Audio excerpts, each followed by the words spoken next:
The emergency session of the Galactic Council had never seen such complete silence. Ambassador David Reed placed his hands flat on the podium and looked across the vast chamber filled with representatives from 47 different species. His voice carried clearly through the translation systems when he finally spoke. The United Human Federation hereby withdraws from all galactic treaties, trade agreements, and cooperative ventures effective immediately. We thank you for 3 centuries of association. The Catherian delegates' eyes widened in shock. The Altian representative dropped the datapad she had been holding. Even the usually composed Centauran ambassador leaned forward in disbelief. Reed continued without pause. All human personnel will be evacuated from non-human territories within 6 standard months. All human-operated facilities will be transferred to local control or shut down. All human colonies will cease external communications and trade. A dozen voices erupted at once, translators struggling to keep up with the chaos. The Catherian delegate stood, his tall frame trembling. Ambassador read, "Surely this is some kind of negotiation tactic. Humans cannot simply leave galactic civilization." Reed's expression remained calm. "We are not negotiating. We are informing. Humanity has made its decision." The Altian representative, her blue skin flushing darker with agitation, gestured wildly. "But the hyperspace network, the fusion plants, the agricultural systems, everything depends on human technology and expertise." "Then you should have learned how they work," Reed replied quietly. "We offered to teach. You preferred to simply use." The chamber erupted again. Accusations flew across the room. Some delegates demanded explanations. Others threatened economic sanctions against a species that was already removing itself from their economy. A few tried to appeal to human sentiment, speaking of friendship and mutual benefit. Reed waited for the noise to die down. When silence returned, he spoke his final words as humanity's representative to the galaxy. "We came in peace. We offered our best. We learned who valued us as partners and who saw us merely as useful tools. The difference matters more than you realize." He walked out of the chamber without looking back. Behind him, the greatest political crisis in galactic history began to unfold. Captain Torres received the evacuation order while her merchant ship was docked at Catherian Station 7. She read the message twice, then called her crew together in the cargo bay. 19 humans and 2 alien crew members, who had worked with humans for years, stood before her. "We're going home," she announced. "All of us. Every human in the galaxy is going home." Her chief engineer, Ben, scratched his beard. "Home where, Captain? I've been out here for 15 years. This is home." Torres understood his confusion.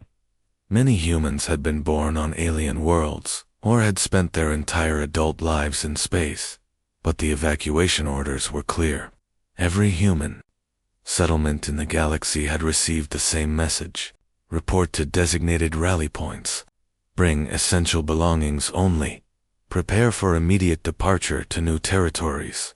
Home is wherever humans decide to build it together, she told her crew. Without interference, without being taken for granted. The next 6 months passed like a strange dream. Across the galaxy, human settlements emptied with quiet efficiency. No protests, no public demonstrations, no angry speeches. Humans simply packed their belongings and left.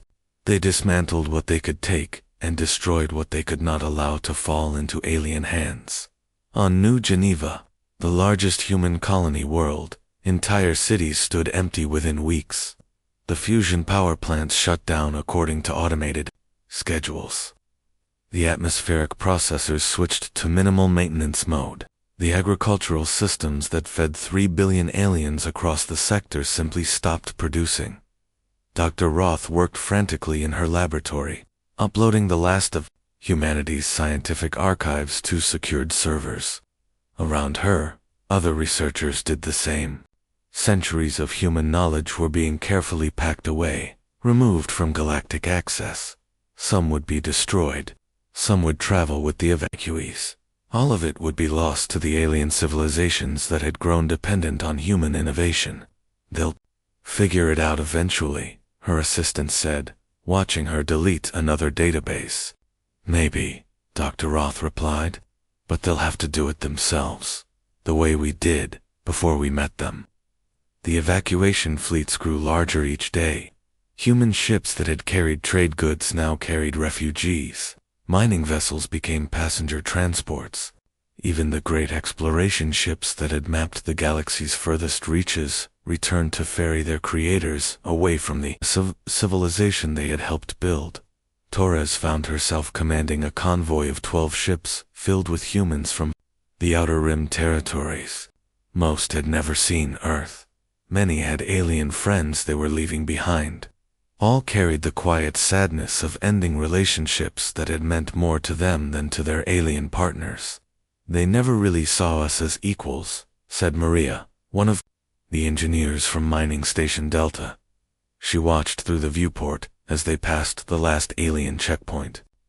The guards had processed their departure papers with confused efficiency, unable to understand why humans would abandon profitable mining operations. They saw us as incredibly useful, Torres replied. That's not the same thing. The alien guards did not know that the mining equipment left behind would stop working within a year. Its maintenance protocols were locked behind human genetic codes. The extraction techniques required human understanding of quantum mechanics that had never been fully shared. The entire operation existed because humans made it work, not because aliens understood how it worked. This pattern repeated across the galaxy. Human-built infrastructure began failing as soon as its creators departed. Alien engineers tried desperately to maintain systems they had never needed to understand. Human technical manuals were consulted frantically, but much of the crucial information had never been written down. It existed in the experience and intuition of human operators who were now beyond reach. The hyperspace beacon network showed the first signs of degradation 3 months after the evacuation began.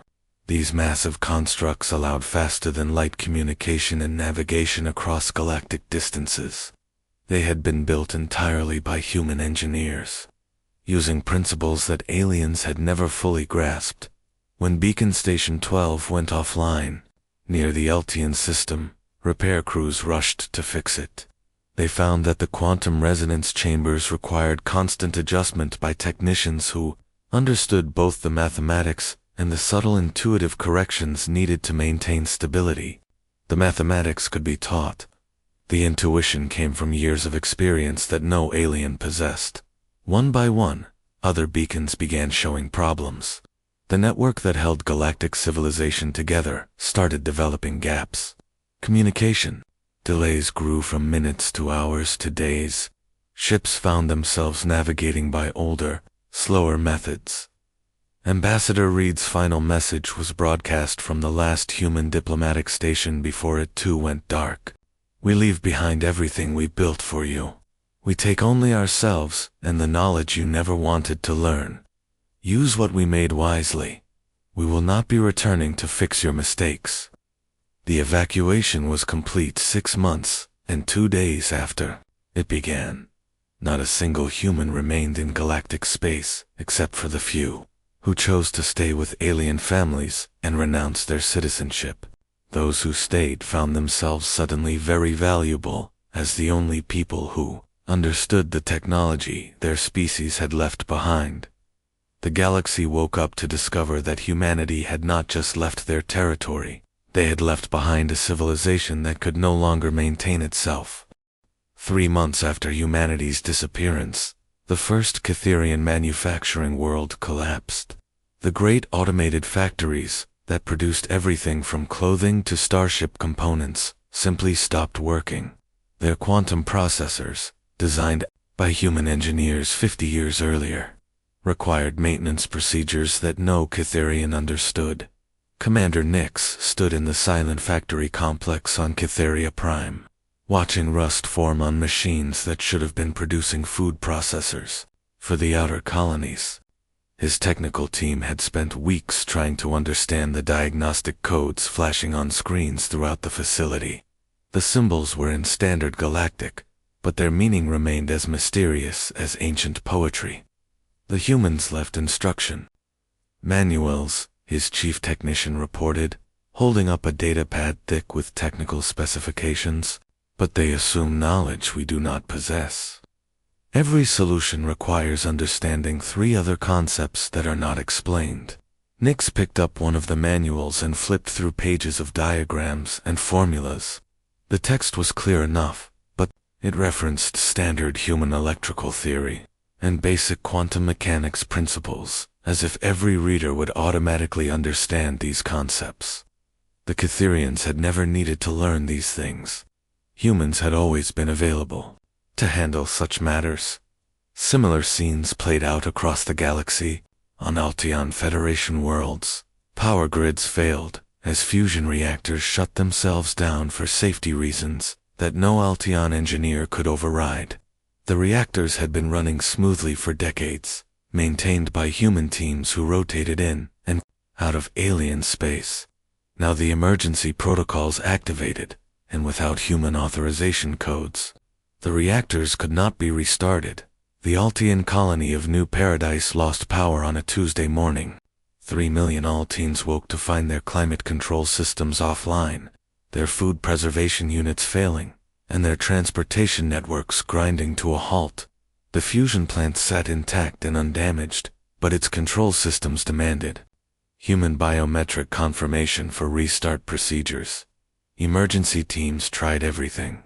They brought in their best scientists, consulted every technical manual in their possession, even attempted to reverse engineer the control systems. The reactor recognized their efforts as unauthorized tampering and initiated deeper security lockdowns. Within a week, New Paradise became uninhabitable.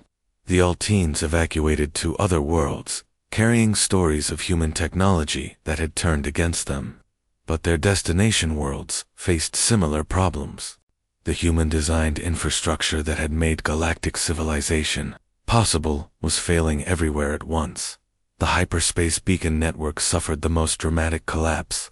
These massive installations required constant fine-tuning to maintain the quantum fields that allowed faster-than-light communication. Human operators had made thousands of tiny adjustments each day, corrections so subtle that they seemed like routine maintenance rather than crucial expertise. Beacon Station 41, serving the busy trade routes near Centauri space, began showing instability 3 weeks after its human crew departed. The automated systems detected the problems and attempted standard correction procedures, but standard procedures assumed human oversight, human judgment, and human intuition about quantum field behavior. The beacon's quantum field fluctuated wildly for 6 hours before finally collapsing. The implosion was visible from 3-star systems away, a brilliant flash that marked the death of instantaneous communication across a quarter of the galaxy. Ships in hyperspace near the beacon found themselves dropped back into normal space, stranded and confused. Admiral Vara of the Centauran Defense Force watched the collapse from her flagship's bridge. Her communications officer tried desperately to raise other beacons in the network, but found that the failure was spreading. Each beacon's collapse put additional strain on its neighbors, creating a cascade effect that human engineers had warned about but never explained how to prevent. "How many beacons are still operational?" she asked. "Fewer than half, Admiral, and the number drops every day." Vara understood what this meant. Without the beacon network, the galaxy was returning to the age of slow ships and isolated worlds. Trade routes that took days would now take months. Emergency communications that reached across the galaxy in minutes would take years. The vast interconnected civilization that aliens had built on human foundations was fragmenting back into separate, lonely star systems. On the former human world of New Geneva, scavenger teams from a dozen different species competed to claim abandoned human facilities. They hoped to find intact technology, working examples of human engineering that could be copied or repaired. What they found instead were empty buildings and cryptic messages. Dr. Roth's laboratory had been stripped of all portable equipment, but her computer terminals still functioned. The alien scavengers activated them eagerly, expecting to find human technical databases and research notes. Instead, they found personal logs that painted a picture of humanity's long-term planning. Day 847 of the preparation project. One entry began. The evacuation sites are nearly ready. Our people have been mapping the outer galaxy regions for 20 years now, establishing supply depots and communication relays beyond alien knowledge. When the time comes, we will not be fleeing in panic. We will be moving to a new home that we have already built. The logs revealed the stunning scope of human foresight. While aliens had assumed that humans were content with their role as galactic problem solvers, humanity had been quietly preparing for independence. They had surveyed star systems beyond the edge of known space, established hidden colonies, and developed technologies that no alien had ever seen. The Council still believes we are indispensable, another log entry noted. They do not realize that we became dispensable to ourselves long ago. We have learned to need nothing from them. Soon they will learn what it means to need everything from us. The scavenger teams found evidence of humanity's preparations everywhere. Hidden supply caches contained equipment that could sustain colonies for decades. Sealed databases held star charts showing regions of space that aliens had never explored. Even the abandoned cities contained clues about humanity's destination. Though those clues led only to more questions. The most disturbing discovery came in the form of automated messages that began broadcasting from human facilities 6 months after the evacuation.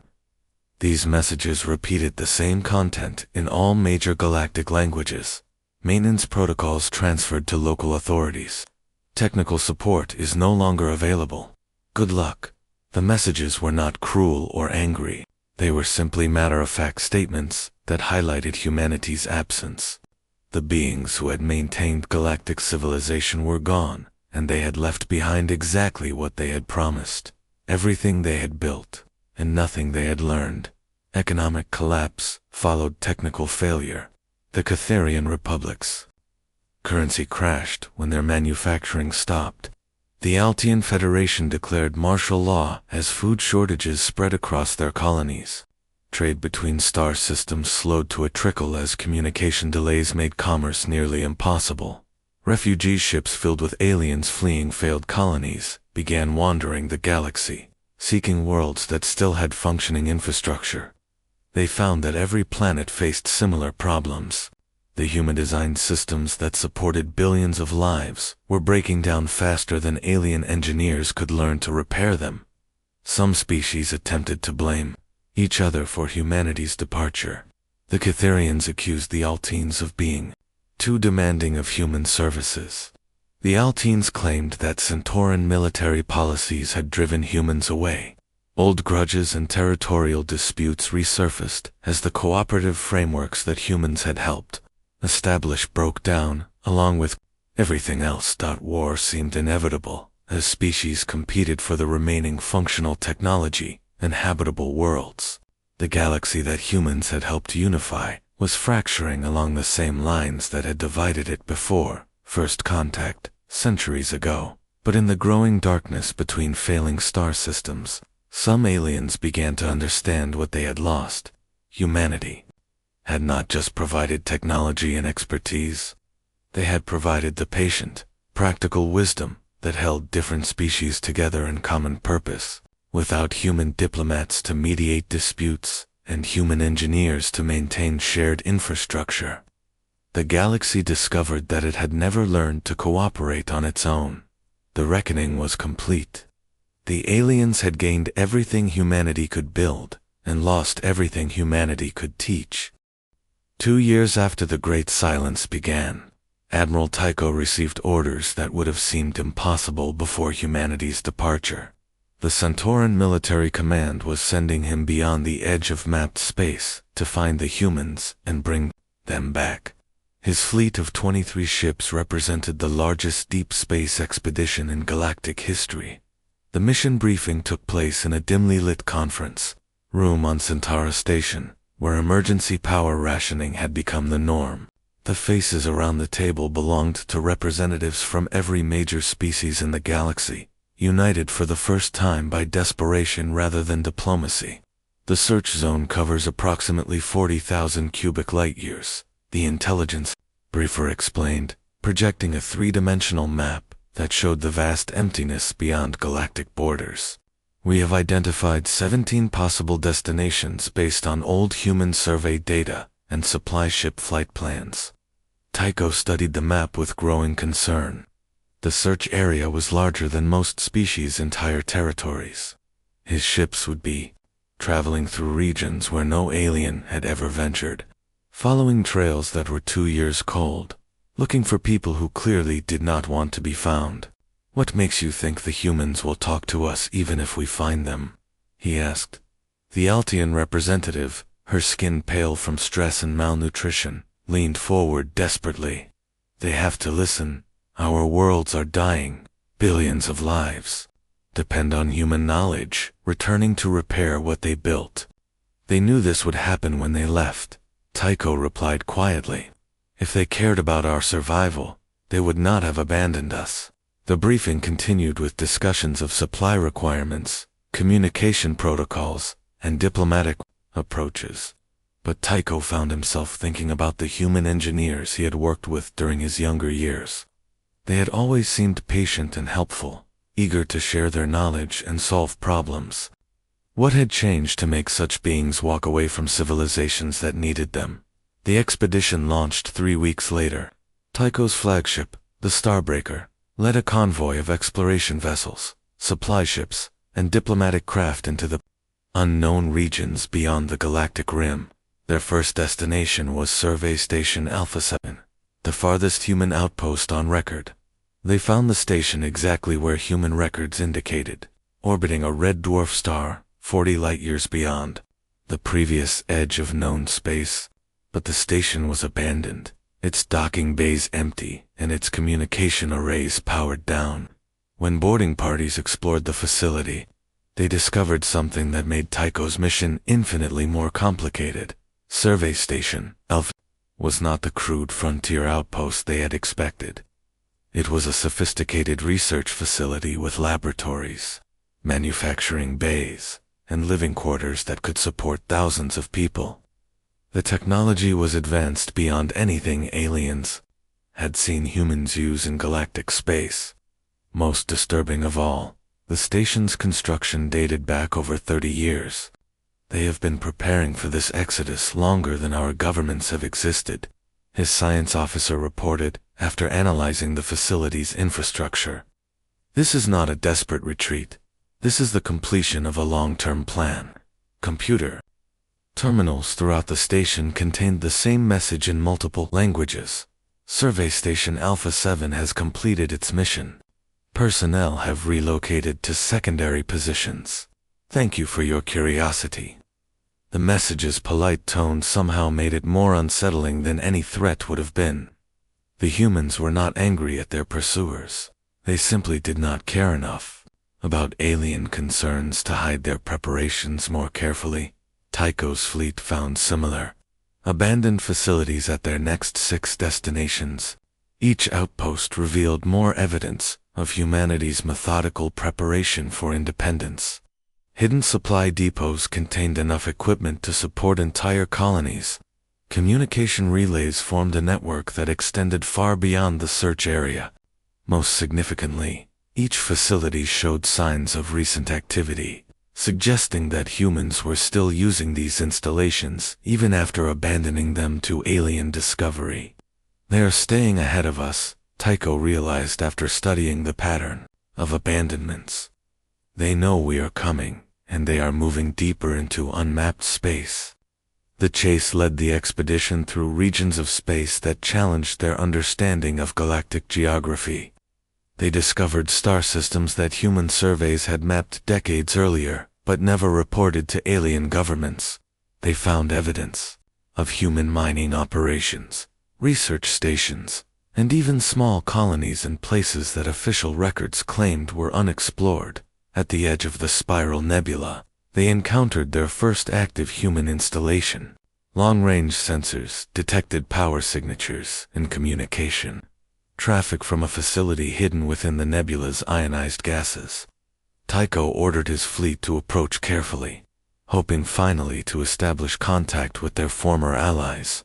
The facility's response was swift and unmistakable. Defense satellites emerged from concealment throughout the nebula, their weapon systems targeting the alien fleet with precision that demonstrated superior technology. A communication channel opened before Tycho could decide whether to retreat or advance. "This is Haven's Rest Defense Control," a human voice announced with calm professionalism. "You are entering restricted space. Please state your business and prepare to be escorted to the system perimeter." Tycho activated his own communication system with relief and anxiety in equal measure. "This is Admiral Tycho of the Galactic Search Expedition. We request permission to meet with human leadership to discuss the crisis facing our civilizations." The pause lasted several minutes. When the human voice returned, it carried a note of weary recognition. "Admiral, we are familiar with your situation. However, the United Human Federation no longer participates in galactic affairs. We suggest you return to your territories and address your problems using your own resources. Our problems exist because we do not have your resources," Tycho replied desperately. "The infrastructure you built is failing. Our people are dying. We need your help to maintain what you created." Another pause, longer this time. "Admiral, you are welcome to dock at Haven's Rest Station for refueling and supplies. But understand that we cannot provide the assistance you seek. We are no longer part of your civilization." The escort ships that guided Tycho's fleet through the nebula were unlike any human vessels he had seen before. They were sleek, fast, and equipped with defensive systems that made his military ships seem primitive by comparison. The humans had not spent their exile years hiding in caves. They had been advancing their technology beyond anything their former alien partners could match. Haven's Rest Station appeared through the nebula's swirling gases, like a vision from a dream. The facility was enormous, easily the size of a major alien city, but its architecture was purely human. No concessions had been made to alien aesthetics or requirements. This was a place built by humans, for humans, and the difference was immediately obvious. The docking procedure went smoothly, but Tycho noticed that his ships were being scanned by sensors more sophisticated than anything in alien space. The humans were taking no chances with their security, treating their former allies as potential threats. Station Commander Gray met the alien delegation in a conference room that overlooked the nebula's colorful displays. She was polite, but distant, professional, but uninviting. When Tycho began his prepared speech about mutual cooperation and shared responsibilities, she interrupted with a gentle gesture. "Admiral, we know why you are here. We know about the infrastructure, failures, the economic collapse, and the social problems you are facing. We also know that these problems were inevitable from the moment our species first made contact." Tycho leaned forward eagerly. "Then you understand why we need your expertise to solve them." Commander Gray shook her head slowly. "Admiral, we understand why you need to solve them yourselves. For 3 centuries, we maintained your civilization for you. We built your power plants, designed your communication networks, and mediated your disputes. You never learned these skills because you never needed to learn them." "But people are dying," Tycho protested. "Entire worlds are becoming uninhabitable." "Yes," Gray agreed sadly. "That is the price of dependence. It is also the beginning of independence, if you choose to pay it." The meeting continued for several hours, but its outcome was predetermined. The humans would provide humanitarian aid for refugee populations and emergency supplies for the most desperate situations. But they would not return to their former role as galactic caretakers. They had built new lives beyond alien reach, and they intended to keep those lives separate from the chaos they had left behind. As Tycho's fleet prepared to depart Haven's Rest Station, he realized that his mission had failed before it began. The humans were not lost refugees waiting to be rescued. They were a civilization that had outgrown its former relationships and moved on to something better. The return journey took his expedition through dozens of abandoned human facilities, each one a reminder of how thoroughly humanity had planned their departure. By the time they reached galactic space, Tycho understood that the search had never been about finding humans. It had been about learning that some relationships could not be rebuilt once they were broken. His final report to the Galactic Council was brief and devastating. The humans are gone. They are not coming back. We are on our own.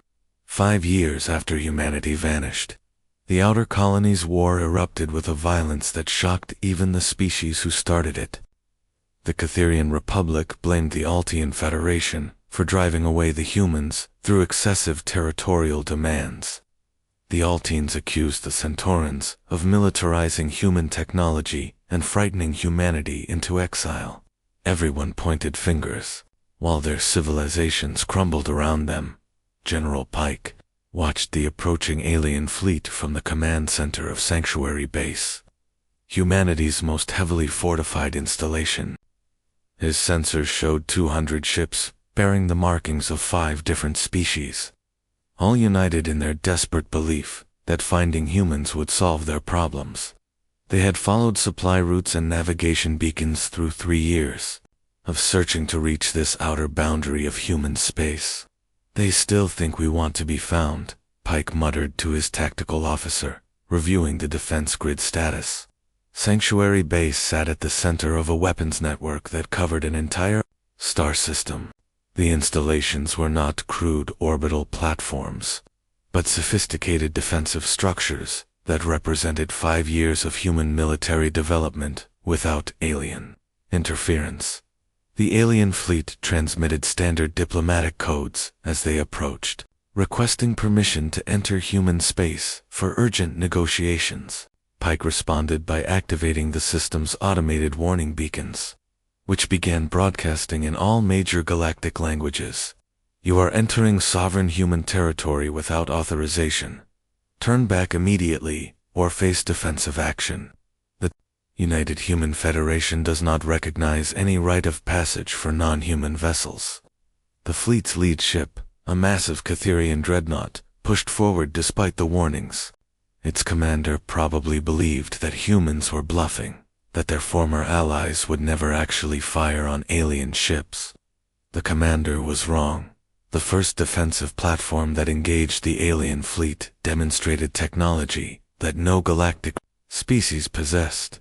Its weapons fired coherent energy beams that cut through the dreadnought's shields as if they were made of paper. The massive ship split in half, its destruction so sudden that its escort vessels barely had time to register what had happened. Warning shots have been fired, Pike announced over open communication channels. The next volley will not miss vital systems. Withdraw immediately.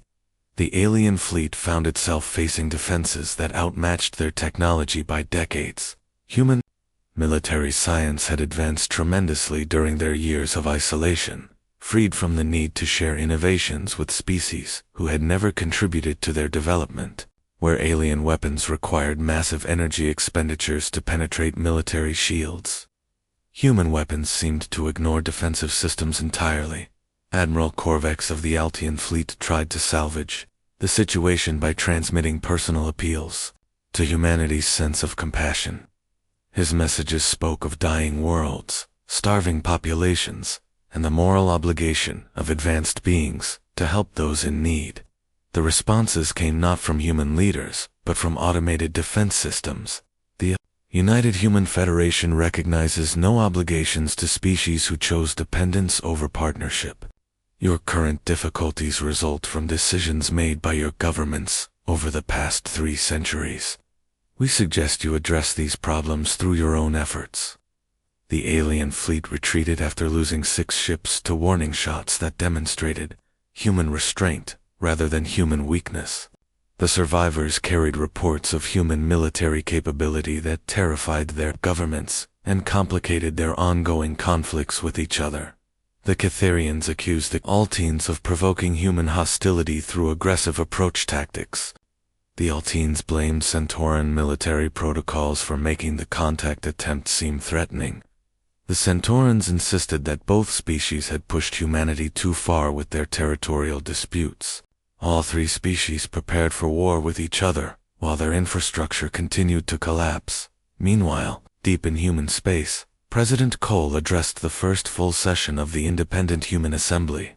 The chamber held representatives from 57 human worlds, all of them established during the Exodus years, in regions that aliens had never explored.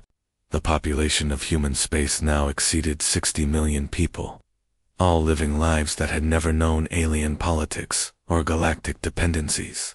We have received 847 requests for assistance from various alien governments, Cole reported to the assembled delegates.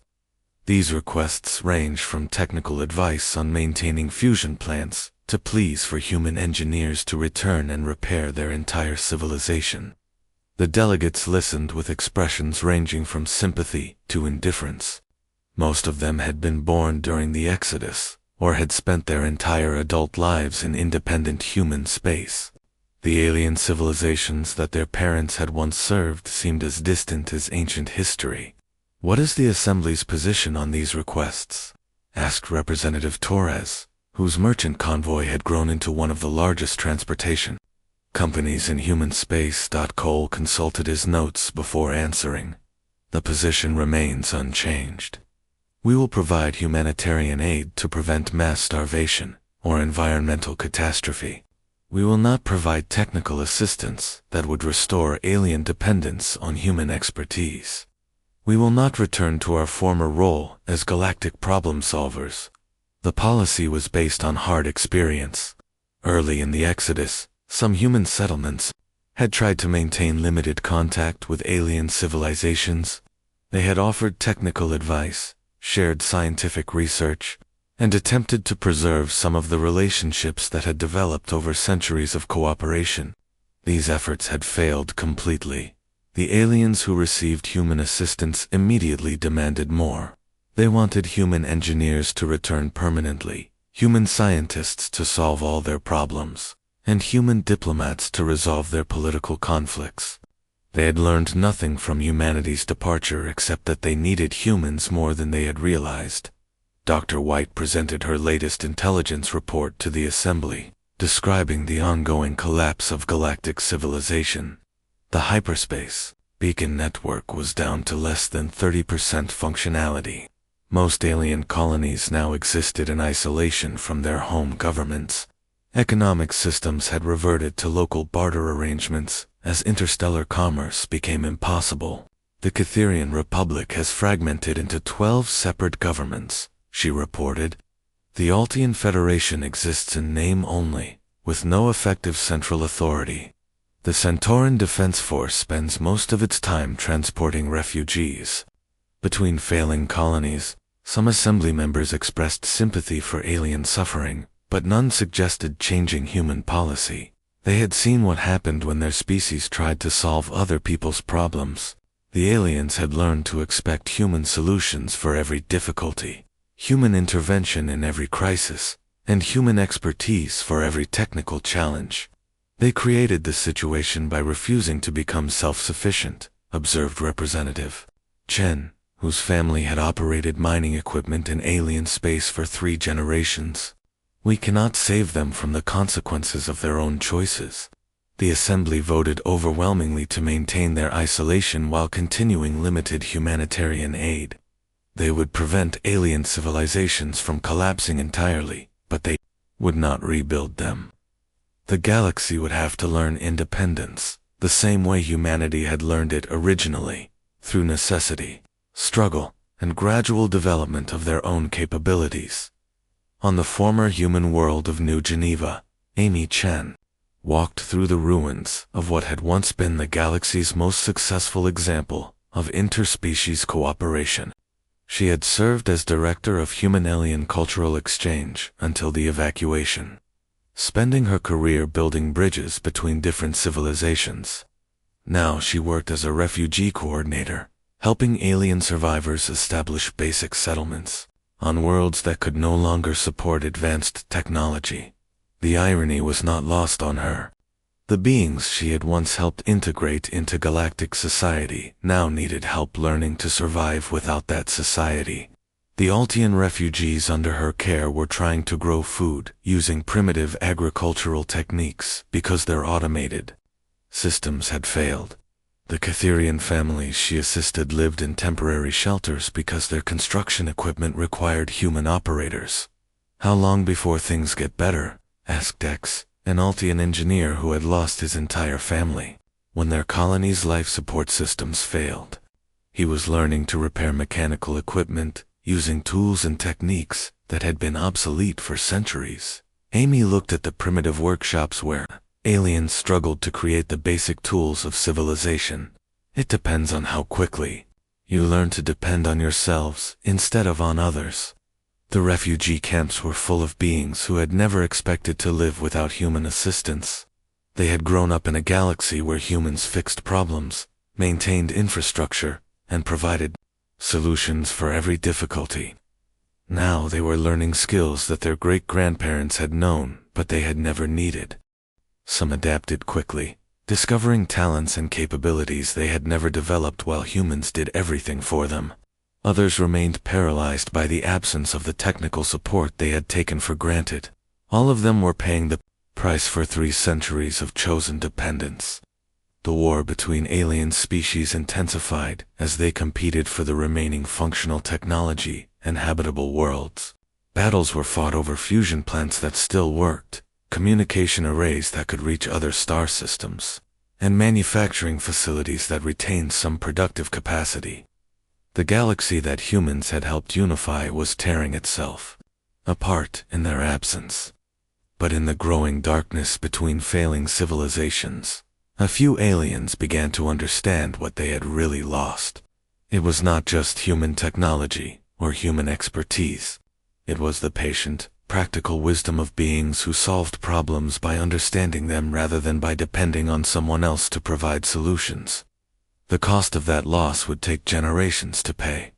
10 years had passed since the Great Silence began, and Ambassador Zara of the Reformed Galactic Council prepared to make humanity's final communication attempt. She stood alone in the transmission chamber of New Unity Station, the galaxy's last functioning communication hub, reading from a carefully prepared statement that represented the combined desperation of 47 alien species. The chamber's ancient human-built equipment hummed with barely contained power, maintained by alien technicians who had spent years learning to understand systems they had once taken for granted.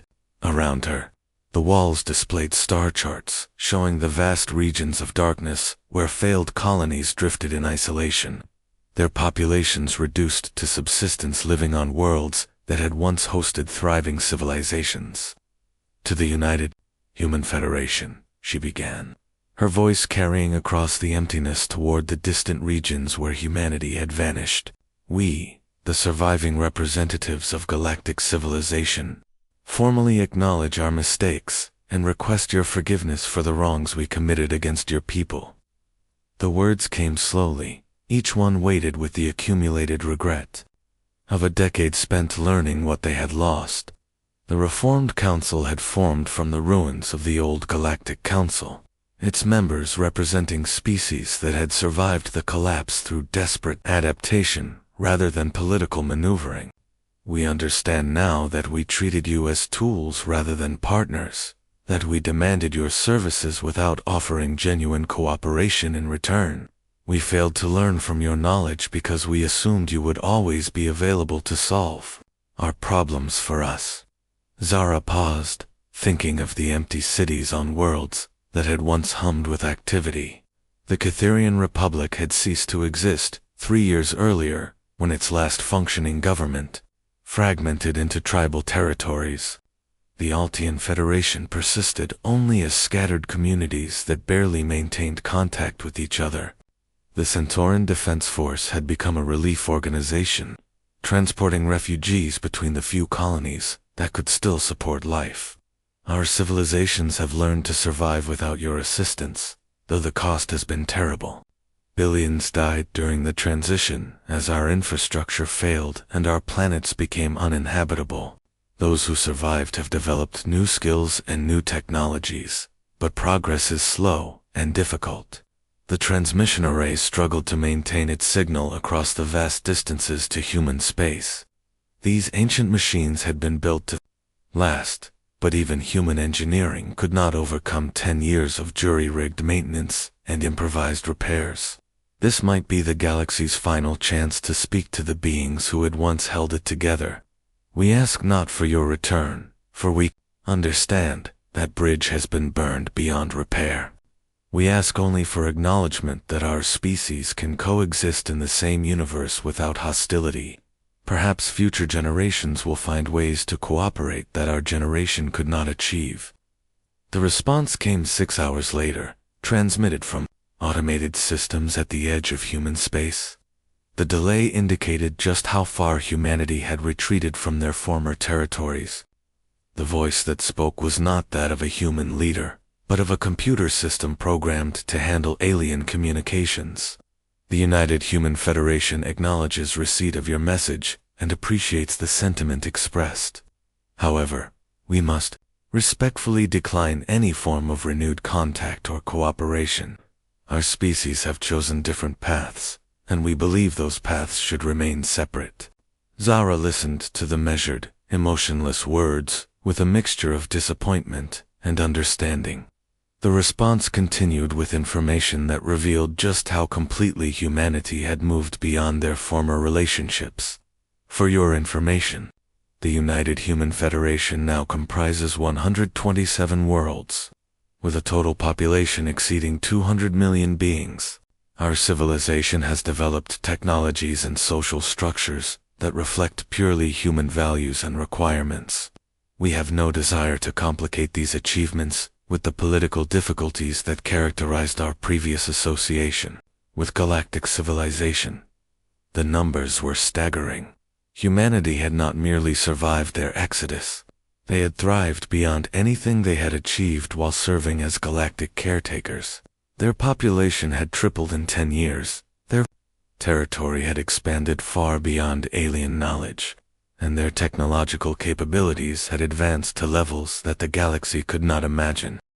We wish your species well in developing the independence and self-sufficiency that we achieved through our separation from your societies.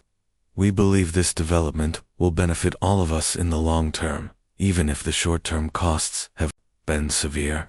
The transmission ended with coordinates for emergency supply depots that humanity maintained at the edge of their space. These facilities contained medical supplies, food concentrates, and basic equipment for species facing humanitarian crises. But they also contained a clear message. Human charity was available for emergencies, but human partnership was not available at all. Captain Maya Torres, now an elderly woman whose merchant convoy had become a major transportation network in human space, received regular reports about conditions in the galaxy they had left behind. She read these reports with the detached interest of someone studying ancient history rather than current events. Her grandchildren, playing in the gardens of New Terra Colony, had never seen an alien or lived under alien governments. They were growing up as pure human beings in a civilization designed entirely around human needs and capabilities. They spoke human languages, learned human history, and solved problems using human methods that owed nothing to alien influence. "Grandmother, why did the Star People leave their homes?" asked her youngest granddaughter, who had heard fragments of stories about the old galaxy. Torres considered how to explain concepts that seemed as distant as mythology to beings who had never known dependence or service to others.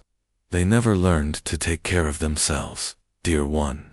When the humans who helped them went away, they could not maintain what they had built. Why did the humans go away? Torres smiled at the innocent question that had such a complicated answer. Because they realized that helping someone too much can hurt them more than helping them too little. The star people needed to learn to stand on their own feet. The child accepted this explanation and returned to her games, never suspecting that her grandmother had once risked her life transporting alien refugees, or that her family's prosperity had been built on the ruins of galactic civilization. In the depths of human space, research stations and universities worked on projects that would have seemed like magic to the aliens they had left behind. Freed from the need to maintain alien infrastructure or solve alien problems, human scientists had turned their attention to questions that interested them rather than issues that served others. Dr. Kate Williams, formerly a xenobiology researcher who had spent her career studying alien life forms, now directed the Human Genetic Heritage Project. Her work focused on understanding and preserving the biological diversity that made humanity unique among galactic species. Without alien interference or political pressure, she could pursue research that celebrated human nature rather than adapting it to serve alien purposes. We spent 3 centuries trying to make ourselves useful to beings who never understood what made us special, she explained to her graduate students. Now we have the luxury of discovering what makes us human, without worrying about how that knowledge affects other species. The research produced innovations in medicine, psychology, and social organization that reflected purely human values. These developments were not shared with alien civilizations, not out of spite, but out of recognition that such knowledge would only recreate the dependency relationships that had proven harmful to everyone involved. Meanwhile, in the ruins of galactic civilization, some species had managed to rebuild themselves through tremendous effort and sacrifice. The survivors of the Catharian Republic had developed new manufacturing techniques based on principles they had learned by studying broken human machines. The remaining Altian colonies had created energy systems that, while primitive compared to human fusion plants, could be maintained by Altian engineers using Altian knowledge. These achievements came at enormous cost. Entire generations had lived and died, while their species relearned skills that humans had once provided effortlessly. Billions of beings had perished during the transition, as planets became uninhabitable and colonies failed. But those who survived had gained something that their ancestors had never possessed: genuine independence. The galaxy that emerged from humanity's departure was smaller, darker, and more primitive than the one that had existed before. Communication between star systems took months instead of minutes. Travel between worlds required careful planning rather than casual scheduling. Technology developed slowly through hard-won experience rather than rapid advancement through shared knowledge. But it was a galaxy where each species stood on its own feet, solved its own problems, and took responsibility for its own failures. The beings who inhabited this new galaxy had paid a terrible price for their independence, but they had earned it through suffering rather than receiving it as a gift. On the edges of known space, automated monitoring stations detected occasional traces of human activity in regions too distant for alien investigation. These signals suggested a civilization that continued to grow and develop far beyond alien reach. But the humans who sent those signals showed no interest in returning to their former role as galactic caretakers. The silence between stars had become permanent. Humanity had moved away without a sound, and what remained in their wake was a galaxy learning slowly and painfully to live without them. The ash of dead worlds and the regret of missed opportunities would mark this new dark age for generations to come. But in that darkness, something else was growing. The hard-earned wisdom of species that had finally learned to depend on themselves rather than on others. Whether that wisdom would prove worth its terrible cost remained to be seen by future generations who would inherit both the devastation and the independence that humanity's departure had created. The Great Silence continued, and the galaxy adapted to a universe where problems had to be solved by those who faced them, where technologies had to be understood by those who used them, and where civilizations had to earn their achievements, rather than inheriting them from more capable species. It was, perhaps, the most valuable lesson humanity had ever taught their former allies, that true strength comes not from being helped, but from learning to help oneself.